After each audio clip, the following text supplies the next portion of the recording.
Buenos días, tardes o noches, dependiendo de dónde me estén viendo. Yo soy Kit y el día de hoy vamos a leer el siguiente capítulo de El fantasma del Canterville. Creo que este es el capítulo 4.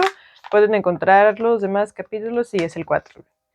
Pueden encontrar los demás capítulos pues aquí en el canal. Ya les puse una lista con los capítulos que llevamos y este pues se va a agregar a la lista también. Y pues bueno, comenzamos. Capítulo 4. Al día siguiente, el fantasma se sintió débil, cansado. La terrible excitación de las últimas 4 semanas empezaba a surtir sus efectos. Sus nervios estaban destrozados y el menor ruido lo sobresaltaba. Durante 5 días no se movió de su habitación y al final se decidió a abandonar la repetición de la mancha de sangre en el piso de la biblioteca. Ya ni siquiera lo intentó, güey. Si no le gustaba la familia Otis, era porque no la merecían. No lo merecían. Era evidente que se trataba de personas de una mentalidad inferior y vulgar, totalmente incapaces de apreciar el valor simbólico de los fenómenos sensitivos. La cuestión de las apariciones fantasmales y el desenvolvimiento de los cuerpos astrales era, por supuesto, un asunto muy peculiar e indiscutiblemente fuera de su control. Era para él un deber ineludible aparecerse por el corredor una vez por semana y mascullar palabras incomprensibles desde el mirador en los primeros y terceros miércoles de cada mes, y no veía cómo podía liberarse honrosamente de aquella obligación. Cierto que su vida había sido muy criminal, pero, por otra parte, era un hombre muy escrupuloso en lo tocante a todo lo sobrenatural. Se me olvidó prender mi lamparita. Ahí está. Así pues, los 3 sábados siguientes, atravesó como de costumbre el corredor entre la medianoche y las 3 de la madrugada, tomando toda clase de precauciones para no ser visto ni oído. Se quitaba las botas, pisaba con la mayor ligereza posible las viejas maderas carcomidas. Se envolvía en una gran capa de terciopelo negro y tenía mucho cuidado de emplear el lubricante para engrasar sus cadenas. Me veo obligado a reconocer que solo después de un gran esfuerzo de voluntad se decidió a adoptar este último medio de protección.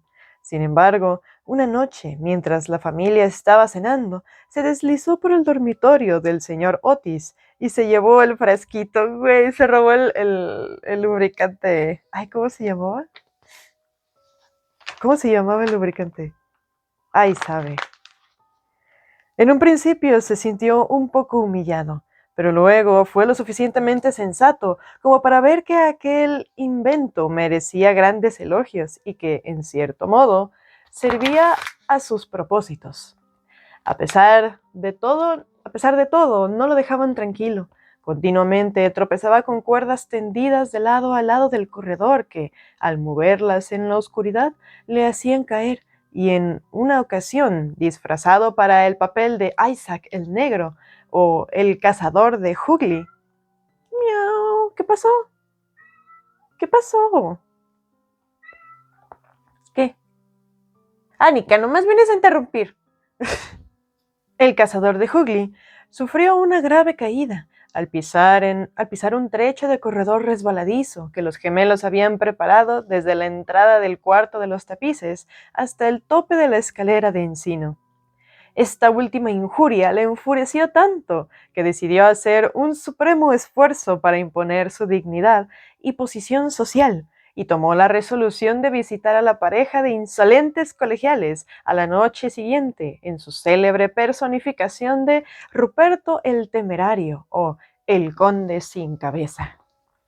Habían pasado 70 años que no había aparecido con ese disfraz, y con la cual aterrorizó tanto a la hermosa Lady Barbara Modish, que rompió el compromiso con el abuelo del actual Lord Canterville, huyendo a Gretna Green con el orgulloso Jack Castledon, aseverando que nada ni nadie en el mundo la induciría a casarse en el seno de una familia que permitía a tan terrible fantasma pasear por la terraza a la caída de la noche. El pobre Jack murió poco después, en un duelo provocado por Lord Canterville en Wandsworth Common, y Lady Bárbara falleció del corazón en Tunbridge Wells antes de concluir el año. Así que, de todas formas, fue un éxito. Si se me permite emplear la jerga teatral para aplicarla a uno de los mayores misterios de lo sobrenatural, o empleando un término más científico, del mundo con mayor preeminencia de la naturaleza, diré que era un trabajo de creación difícil y que requería algo más de 3 horas de preparación. O sea, se maquillaba, peluca, todas. Ah, no, pues eres sin cabeza. Ni modo. Por fin todo estuvo listo, y él, muy satisfecho de su disfraz, las botas de montar que convenían al traje le quedaban un poco grandes, y solamente pudo encontrar una de las 2 pistolas de arzón, pero en general se sentía satisfecho, y a la 1:15 atravesó el muro y se fue corredor abajo. Al llegar ante la habitación ocupada por los gemelos llamada el dormitorio azul, debido al color de sus cortinajes, encontró la puerta entreabierta. Deseando que su entrada fuera espectacular, la abrió de par en par, al tiempo que un pesado jarro de agua le caía encima, mojándolo hasta los huesos y sin golpearle el hombro apenas por un par de centímetros. Al mismo tiempo, oyó risas ahogadas procedentes de la cama. Fue tal la conmoción que sufrió su sistema nervioso que huyó a toda prisa a su habitación, y al día siguiente tuvo que guardar cama a causa de un fuerte catarro. Le hizo daño. Lo que lo consolaba era no haber colocado su cabeza normalmente, pues si hubiese ocurrido así, las consecuencias habrían sido verdaderamente trascendentales. Desde ese momento, perdió toda esperanza de espantar algún día a esa enérgica familia americana y se conformó con rondar por los corredores en zapatillas de paño, con una gruesa bufanda roja alrededor del cuello, por temor a las corrientes de aire, y armado con un pequeño arcabuz. ¿Qué es un arcabuz? Y armado con un pequeño arcabuz para el caso de que los gemelos lo atacaran. El día 19 de septiembre tuvo que sufrir el golpe de gracia. Había bajado al Gran Zaguán con la seguridad de que allí no lo molestarían, y se divertía haciendo observaciones satíricas sobre las 2 grandes fotografías del ministro de los Estados Unidos y su esposa, que ocupaban ahora el lugar de los retratos de la familia de los Canterville. Iba sencilla pero decentemente vestido, con un largo sudario salpicado de moho de cementerio. Se había atado a la mandíbula con una tira de lienzo amarillo y llevaba una pequeña linterna y una pala de sepultero. La verdad es que vestía el traje de Jonás el sepultero, o el ladrón de cadáveres de Chertsey Barn, una de sus más notables personificaciones, y de la que los Canterville tenían motivos sobrados para recordar, ya que fue la verdadera causa de su pelea con su vecino Lord Rufford. Serían las 2:15 de la madrugada, y por lo que podía juzgarse, no había nadie despierto. Calmadamente caminaba hacia la biblioteca para ver si quedaba alguna huella de la mancha de sangre, cuando 2 figuras se abalanzaron sobre él desde un rincón oscuro, agitando locamente los brazos por encima de sus cabezas y vociferando en su oído: ¡Bu! ¡Bu! ¡Bu!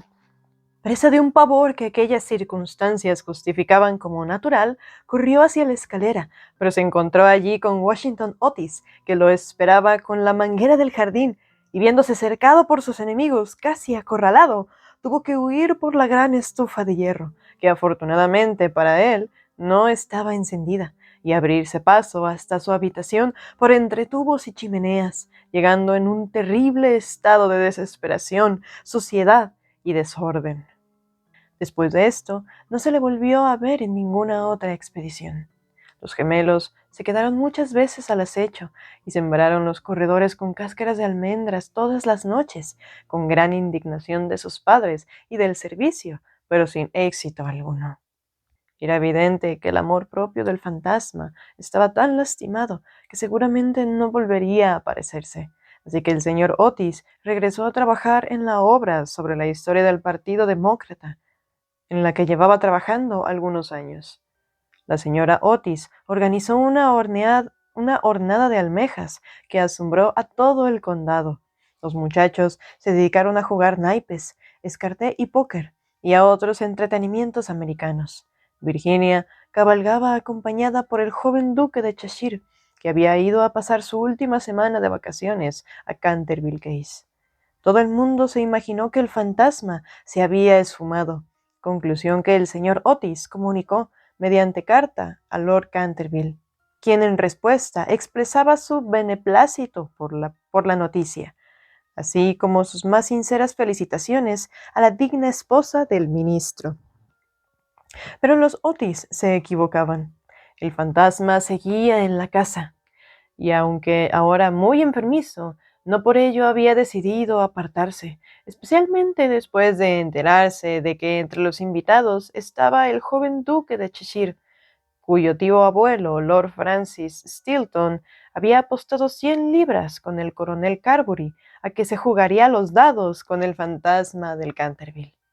A la mañana siguiente se le encontró paralizado sobre el suelo del salón de juego, en un estado tal que, aunque llegó a una edad avanzada, no pudo ya nunca decir más palabras que «¡6 dobles!». La historia fue conocida en su tiempo, aunque por supuesto, y dado el respeto que merecían ambas familias, se hizo lo imposible por ocultarla.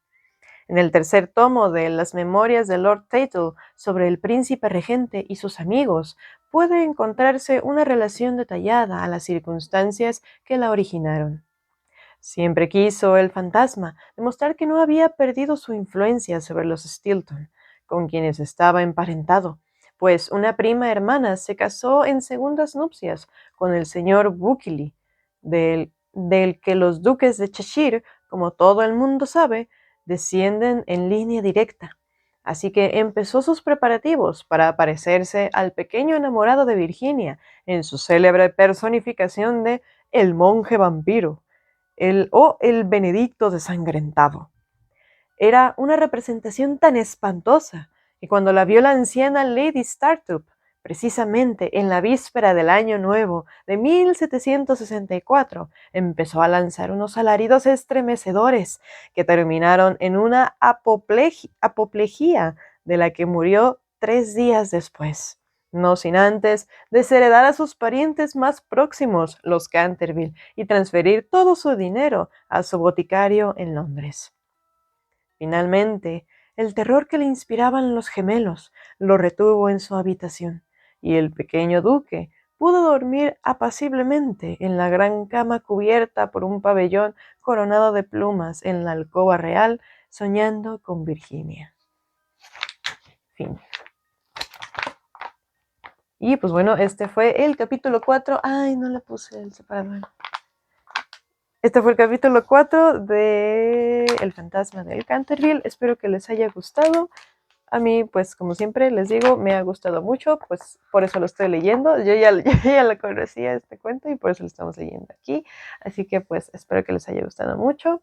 Denle el like, suscríbanse, ayúdenme, suscríbanse porque quiero empezar a hacer, ¿cómo se llaman? Transmisiones en vivo, leyendo, así de que en la noche a veces me dan ganas de que, pues sentarme aquí, me pongo a leer y tengo ganas de hacer transmisiones leyendo así como de que bajito, así como de que para ASMR, así de leyéndote para dormir y cosas así. Pero no puedo hacerlo si no tengo mínimo 1000 suscriptores en el canal.